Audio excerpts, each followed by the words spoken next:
Вся татарская история в одном подкасте. Лекторий «Миллиард татар». Лет 20 назад мне бы сказали, что нужно рассказать лекцию о правителях Волжской Булгарии. Я бы сказал, что материала практически нет, и то, что есть, уже опубликовано, и ничего нового и интересного об этом рассказать нельзя. Но за это время источников и сведений много не появилось, но появилась возможность сопоставить и провести анализ вообще того, что нам известно. И получилось вот довольно интересное исследование на довольно ограниченном, но в то же время очень важном материале, потому что когда мы говорим об нашей истории, она на удивление безлюдна. Очень часто мы говорим, что вот действовали какие-то народы, государства, но нет людей как творцов вот этой самой истории. Понятно, что для эпохи Средневековья такими творцами выступали, как правило, какие-то выдающиеся личности, и это, как правило, правители.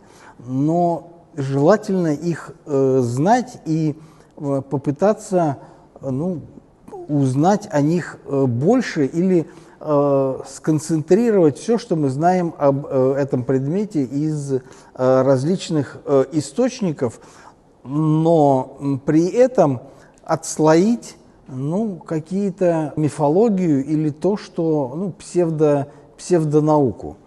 Давайте, начнем. Самые общие сведения о Волжской Булгарии и главным образом о начальном этапе ее формирования – это что в начале X века, совершенно точно мы можем сказать, возникло государственное образование. Оно было на первых порах вассальным хазарскому каганату. Правителем вот этого вновь образованного владения, который правил, скорее всего, с санкцией хазарского кагана, был некто Алмыш, и он хотел добиться независимости. Для нас важно отметить, что где-то с десятых годов X века, скорее всего, он уже принимает ислам и начинает активно на международной арене добиваться признания Булгарии как мусульманской страны и страны, которая хочет найти какую-то новую легитимацию и возможных союзников в борьбе против хазарского каганата. И в 921 году он отправляет посольство в Багдад, который возглавляет Микаил ибн Башту. При этом этот человек, о котором мы очень мало знаем, и только из записок Ибн Фадлана, оказался очень ловким, предприимчивым и на редкость изобретательным человеком. Он сумел добиться того, что его приняли сначала какие-то знатные люди, потом главный евнух дворца, который сумел организовать ему встречу даже с самим халифом. При этом он этого халифа, Аль-Муктадира, смог убедить в том, что для него просто необходимо организовать это посольство, расширить мир ислама на северную Айкумену и распространить свет ислама в этой самой далекой окраине. И действительно было посольство снаряжено, оно в 922 году 12 мая достигло Булгарии, 16 мая было зачитано письмо, и сет халифа, правителю Булгарии, тот признал себя вассалом аббасидского халифата, и после этого начинается уже реальное дипломатическое признание Волжской Булгарии как мусульманской страны. И это поворотный момент всей истории не только Булгарии, но и, можно сказать, всей нашей татарской истории, поскольку именно с этого момента ислам распространяется на этой территории, и более того, ислам становится не просто государственной религией, он получает и признание всех других стран. Следующим этапом в становлении этого государства является 985 год, когда, по словам повести временных лет русской летописи, был Владимиром I Святым заключен равноправный мирный договор с правителем Волжской Булгарии. С этого момента устанавливается общая граница, правила торговли и взаимное признание этих самых государств. То есть Булгария выступает равноправным партнером и государством, равным по политическому воздействию и силе с Киевской Русью. Вот эти самые X век и был временем, когда все это само происходило. Но такие бурные события, а у нас фактически только один Алмыш, и больше мы других правителей не знаем. В то время как сама территория Волжской Булгарии, это огромная страна с археологические остатки 180 городов и крепостей, значительная часть, около 20 из этих 180, это очень крупные городские агломерации, больше 20 гектаров размерами, к примеру, это больше, чем Киев и Новгород того времени. То есть это очень сильно урбанизированное и современное средневековое общество. Что касается правителей, то здесь мы, в отличие от многих других вопросов истории Волжской Булгарии, знаем гораздо меньше. И начало исследования этого вопроса уходит еще в первую треть XIX века, когда в Казанский университет приезжает немецкий профессор Френ, Христиан Мартин Френ, который становится профессором, и он начинает собирать, привез с собой сведения из разных арабских источников, выписок, и в том числе он опубликовал, сначала даже на арабском языке, поскольку типография была, где печатали Кораны, и он, набрал свой текст, писал на латыни, а набирал на арабским шрифтом. И потом она была опубликована и по-немецки. Суть в том, что записки Ибн Фадлана дошли до нас и были опубликованы впервые Френом в пересказе энциклопедиста XII века Ибн Аль-Якута. И там указано было, что правителем Булгарии является Алмыш Ибн Балтавар, и что он является мусульманином и все другие сведения. С этого момента начинаются исторические интерпретации.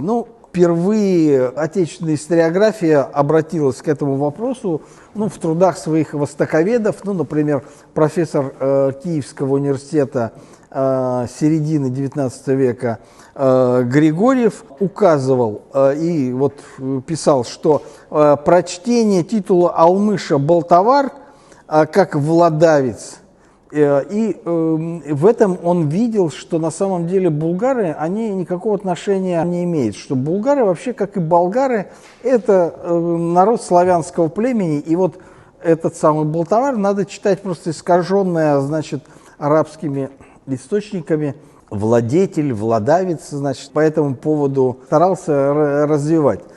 Но эта точка зрения, поскольку было ясно, что все-таки волжские булгары являются тюрками, не нашла широкого распространения. Уже в начале XX века, например, профессор Казанского университета Смолин, он пытался внести такой социологический заряд, но он просто фиксировал, что правители Волжской Булгарии, которые он называл ханами, имели там дружины, и это что было настоящее феодальное государство. Примерно эти же мысли повторял и Николай Филиппович Калинин, сотрудник музея, потом Института языка, литературы и истории, который в соавторстве с Борисом Дмитриевичем Грековым написали большой очерк для истории Татарской ССР, где он попытался собрать сведения, все сведения, которые нам известны о этих самых булгарских правителей. И Надо сказать, что позднее, в частности, Александр Халиков говорил, что вот правители Волжской Булгарии имеют родство с домом Ашина, тюркским родом правящим Барсил.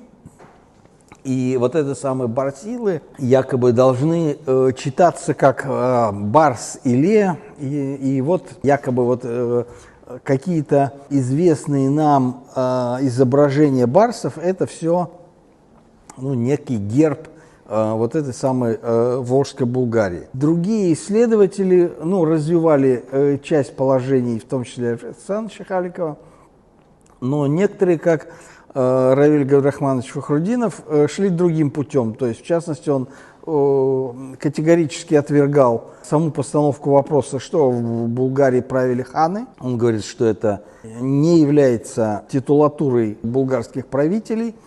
А кроме того, он считал, что правитель Алмыш надо читать как Алмаз.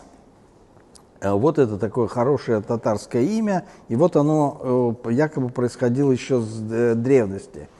Но особых это тоже не нашло точки зрения, распространения точки зрения. И в последние годы, во втором томе «Истории татар», Фаяз Шариф-Чхудин обобщил все, что нам известно о правителях Волжской Булгарии, и составил такую сводную генеалогию с X аж до XIII века.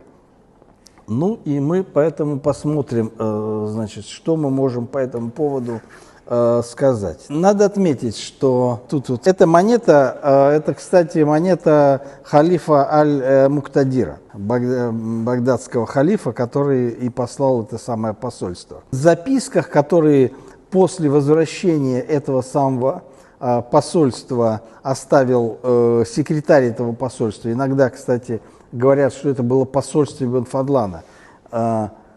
Посольством возглавлял Сусан ар-Раси. Ибн Фадлан был секретарем посольства. Но поскольку секретарь и составлял отчет, то все сведения все ссылаются на Ибн Фадлана и говорят, что Ибн Фадлан, и он тем более, что всячески подчеркивал свою роль в посольстве, а роли руководителя вообще не упоминал. Как это обычно бывает. Для нас это не очень существенно. Важно то, что в самом начале он сообщает, что причиной отправления посольства в северную далекую страну является письмо, которое прислал Алмыш ибн Шальги Ялтавар, царь Сакалиба. Надо отметить, что Ибн Фадлан, народ, который он видел и встречал, он везде называет Сакалиба. Северные народы, в отличие от тюрок. Тюрки – это такие кочевые воины, а Сакалиба – это жители северных стран, такая обобщенная характеристика. Что-то типа в современной трактовке, это можно было сказать, лица кавказской национальности, но арабы так называли всех северные народы, от немцев до славян и финно-угров. Тем не менее, здесь указывается, во-первых, титул, имя, и именно в такой трактовке есть еще и целый ряд других источников, в частности, и у источника, очевидно написанного раньше Ибн Фадлана, но редактуры поздние исказили этот текст. Это текст энциклопедии Ибн Русте, где тоже есть указание о том, что правителем страны является Алмыш. Но разберем вот этот самый термин, кем вообще были правители Волжской Булгарии. В разных вариантах все-таки здесь считается скорее как Елтавар. Б – это более позднее, искаженное, скорее всего, и Френ, и потом Ковалевский ну, скорее всего, ошибались, придавая вот это самое значение. Все-таки там другой звук. И этот термин, тем более, что здесь вот получается, что Ибн Фадлан говорит о том, что он является в одном месте как Ибн Балтавар, ну, предыдущий вот мы видели, да, значит, Ибн Шальги Елтавар, то есть как будто бы это часть имени. И здесь он дальше пишет, что во время хутбы именно указывается, что храни правитель Елтавара, ну, царя, то есть Малика Булгар. То есть в такой трактовке получается, что это или имя, или титул. И вот имя или титул это стало во многом камнем преткновения. Тем более, что в более поздних источниках уже начала есть указание, здесь я неправильно написал, кстати, это в истории Бейхаки указывается, что пришло посольство в Хорасан от Абу Исхак Ибрагима ибн Мухаммад ибн Балтавара. То есть вот этот самый имя-титул и Балтаваров превращается уже, ну, в какой-то дедовский титул. И надо сказать, что мы уже отмечали, что с легкой руки востоковедов, которые, ну, были такими славянофилами, этот термин стал рассматриваться как аналог титула «владавец», «владелец». Марджани, конечно же, ну, не мог с этим согласиться, но он тоже пытался перевести этот самый термин и говорил, что это, скорее всего, термин «белеквар», то есть «мудрый человек», от «белек», и что «ар» – это человек. Но дело в том, что уже в середине 20 века многие исследователи, ну, в том числе тюркологи, этот термин увидели, распознали, и ну, для них не было никакого секрета. Это только в отечественной историографии и у отечественных историков, которые плохо знали западную литературу, какие-то делали открытия, которые в западной науке уже были давным-давно сделаны. Так вот, термин «эльтибер» означал в системе тюркских правителей правителя крупного племени, которое подчинялось тюркам на правах вассального владения. То есть, если представить, ну, Каган – это высшая власть, а эльтибер – это, ну, владелец страны, это владелец вассального владения, то есть он ниже Кагана, такая боковая ветвь, а Кагану подчиняется вся другая родовая структура и социальная структура. А вот эльтибер – это в стороне несколько относится. То есть, если мы обратимся, ну, к взаимоотношению хазарского каганата и Волжской Булгарии, то здесь мы увидим, что именно, собственно, это и означал титул правителя Булгарии, который был вассальным владельцем, который мог даже вести дипломатические переговоры с арабским халифатом, но при этом вот он никак не был равен Кагану, и более того, скорее всего, он происходил не из каганского рода. Именно поэтому, если бы он происходил из каганского рода, он бы носил титул соответствующий, ну, Каган. А вот эльтибер – это титул, который показывает, что правитель его не является родственником не только там до Машина, но и близко даже к хазарскому Кагану, который тоже возводил себя Кашина, ничего не имел. Ну и соответствующим образом, значит, историография в начале 2000-х годов все-таки, и в том числе и казанская наука, в общем, дошли к тому, что повторили то, что говорила западная наука еще в 50-х годах, что все-таки этот самый термин. Ну и дальше можно сказать, что есть и вот самые первые монеты, надчеканки на саманидских дирхемах, где еще нет термин, титул Елтавар есть, а имени правителя еще нет. Это очень сбивало с мысли многих нумизматов, в частности и Фасмер, и целый ряд других, в частности исследователей, в частности Янину, которые пытались играть с этим термином и придумывать разные титулы, хотя на самом деле вот сейчас и у Мухаммадиева там тоже есть выдумки по поводу этого титула, но, скорее всего, мы имеем дело с монетами, которые впервые начал чеканить еще Алмыш, но в период, когда он еще не был, ну, то есть до прихода посольства Ибн Фадлана, когда он еще не мог полноценно объявить себя вассалом, значит, халифа, и поэтому не имел, ну, полномочий, чтобы, ну, полноценные монеты со своим именем и титулом как-то чеканить. Ну и соответствующим образом вот как раз получается, что мы имеем, когда говорим об Алмыше, то есть его отец Шельги, скорее всего, он еще не был мусульманином, но при нем уже, ну, происходило объединение страны. Ну и, соответственно, сам титул Алмыша был Елтывар. Но с именем самого Алмыша не все так однозначно. Дело в том, что в тюркских каганах, как и у многих других народов, ну, на стадии ранней государственности, имена, было несколько систем изменения имен.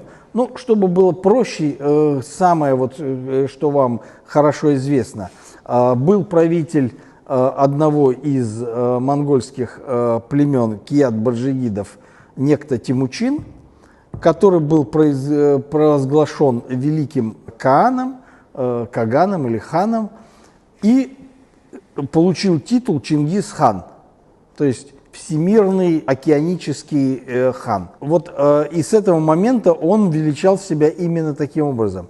То есть это одновременно и имя, и титул. Вот Аль-Алмыш, скорее всего, то же самое. То есть это как покоритель народа, покоритель страны. Это то же самое имя-титул, которое, скорее всего, он взял, когда стал объединителем страны. Но его настоящий титул Эльтибер, он указывал его место в иерархии по отношению к хазарскому кагану. Что касается других терминов, которые очень часто используют, ну, что греха таить, даже историки, в частности, вот ханы, падишахи, это все, конечно, от лукавого. Никаких ханам никаких не были, и правители Волжской Булгарии никакими ханами не были. Поэтому, когда в суе и историки иногда, ну, особенно публицисты, пишут о ханах, это все глупости. Действительно, ханы были в Великой Булгарии, и не только хан Кубрат, создатель этого государства, но и ханы, которые образовали свои владения после распада этой державы, в частности, Аспарух, и все правители, которые правили после него, носили титул, ну, византийские титулы царей, василевсов. Они заставили константинопольских императоров признать свой титул. А так в надписях, которые сохранились от этих правителей, они везде именуют себя ханами. Ну и понятно, они восходили, ну, свою генеалогию к роду Дуло. Это параллельный род вместе с Ашина, каганский род. Но это просто доказывает, что те булгары, которые захватили власть в Среднем Поволжье, они отнюдь не были никакого ни каганского рода, никакого отношения не имели к роду Кубрата. Все разговоры о том, что якобы они восходят к какому-то хану Катрагу, это все тоже есть целая мифология по этому поводу, современная. Дело в том, что Феофан, который пишет об распаде державы Кубрата, он как раз говорит о том, что Аспарух ушел на Дунай, Альдзека ушел к баварам, один, значит, Кувер ушел на Балканы, Бадбай или Бадбаян, Баян остались на Дону, а на другую сторону Дона перешел Катрак. Но сам Катрак – это не имя, это, скорее всего, эпоним, то есть другое название племени. То есть, скорее всего, это какое-то племя, которое переселилось за Дунай.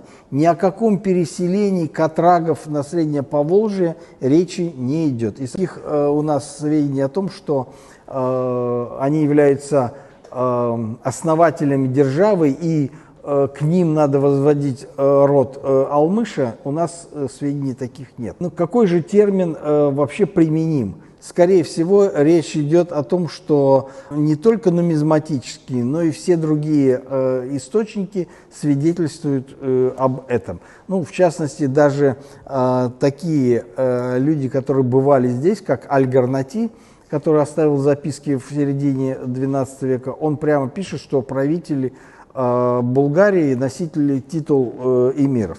Понятно. После того, как Алмыш принял ислам, он по совету Ибн Фадлана, ну, как пишет сам Ибн Фадлан, изменил свое имя. Он стал Джафаром, ну, то есть по тронному имени Муктадира, а своего отца назвал Абдаллахом. Получилось так, что Абдаллах – это то же самое имя большинства халифов, и получилось, что он Джафар, но как бы сын халифа, или усыновленный, что ли, халифом, но при этом он, поскольку халиф его усыновит или не усыновит, это еще неизвестно, а он своего отца назвал Абдаллахом и тем самым получил возможность именовать себя сыном, ну, с намеком на халифское звание.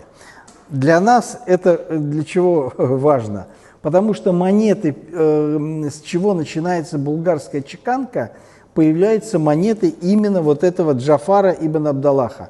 Но мы уже теперь знаем, что это, собственно, речь идет об этом самом Алмыше. Но тут мы приходим к целому пласту довольно интересных сведений. Дело в том, что уже в начале XIX века среди ученых стали ходить какие-то рукописи, сведения, причем такие известные исследователи, как Френ, Фукс, они пишут, что видели рукопись, что вот там есть генеалогия булгарских правителей, и расписывают ее, что вот это, как бы какие-то древние сведения, которые дошли до наших дней.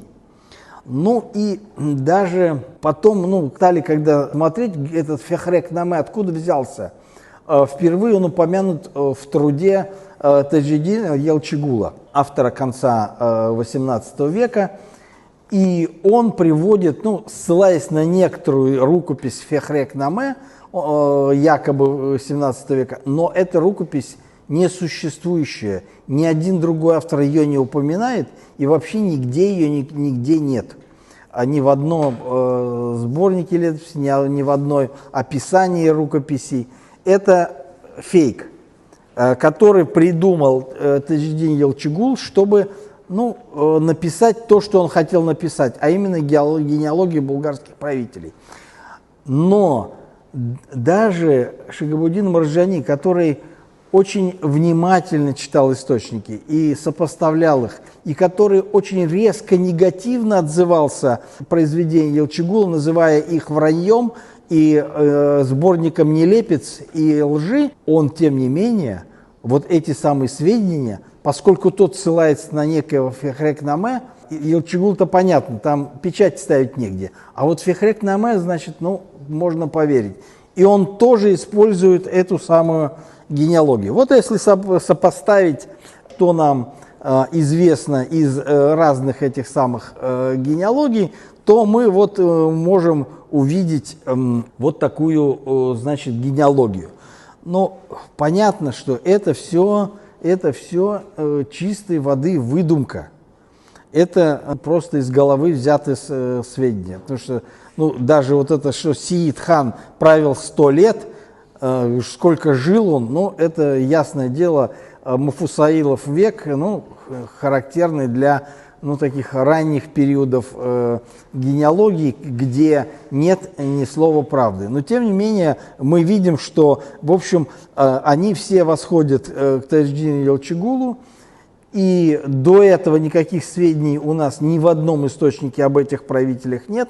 Но с этого момента, особенно после того, как Марджани своим авторитетом подчеркнул, что можно на их ссылаться, они пошли в мир и стали использоваться как источник. Даже после того, как Миркасым Усманов довольно злую характеристику дал этому сочинению, историки продолжали использовать эти самые сведения.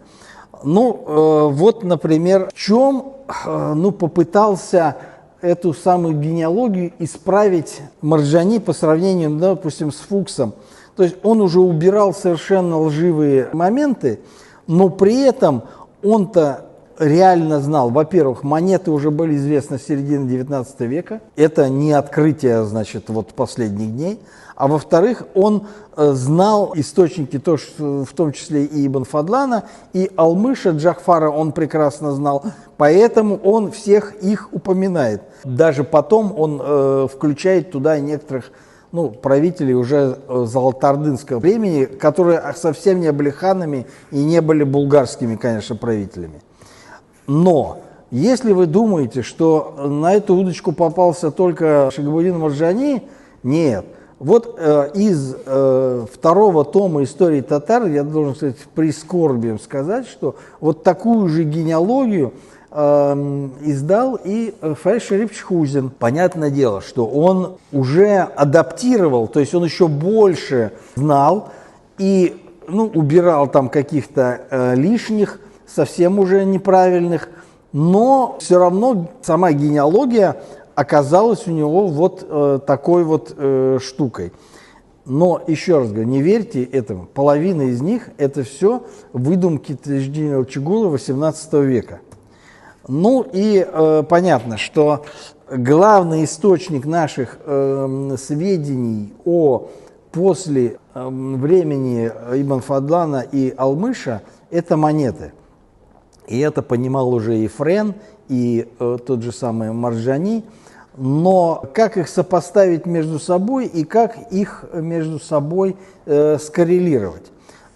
Если, ставить список правителей без выдумок и без использования фантастических сведений, то есть у нас будет такая первый, это отец Алмыша, Шилки или Шельги. Ничего о нем не известно, кроме упоминания самого Алмыша о том, что он является его сыном.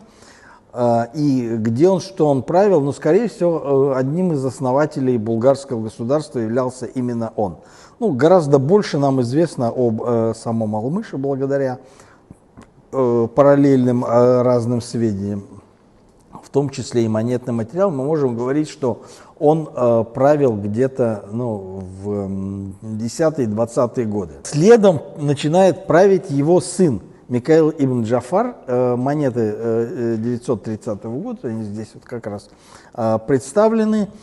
И где-то он правил, очевидно, до 40-х годов. А дальше правит его какой-то потомок Абдаллах ибн Микаил до 60-х годов. А дальше у нас все прерывается. Не пятый правитель, мы не знаем, был ли он правителем, правил ли он, но его потомки Талиб ибн Ахмед и Мумин ибн Ахмад, они чеканят монеты уже в Суваре. Дело в том, что здесь есть, это можно отдельный детектив на самом деле. То есть смотрите, династия, то есть потомков Алмыша правит, а потом она прерывается, и начинается совершенно другая династия. И чеканит монеты с другой уже тамгой, то есть если тамга рода, вот она, перевернутая буква А, это тюркская руническая буква Б. звук «б». Ну, понятно, это булгар, скорее всего, и она встречается как на монетах, так и на престижном оружии. Ну, в частности, вот топорик есть, вот здесь просто луковицы, вот это самое обушке, полустертая, но тем не менее золоченая надпись, ну, вот эта самая руна выбита. Именно поэтому этот топорик Гиме назван топориком Андрея Боголюбского. Я все спрашиваю, а почему Андрея Боголюбского? Ну, буква А же, Андрей, ну, это же всем понятно. Я говорю, ну, вообще, это, может, рунический знак. Но зачем на русском топорике рунический знак? Хотя топорик происходит из раскопок, ну, сборов из Белярского городища. Ну, это самое, другой вопрос. Таким образом, многие исследователи придумали, что вот было два княжества, Булгарское и Суварское, которые воевали между собой.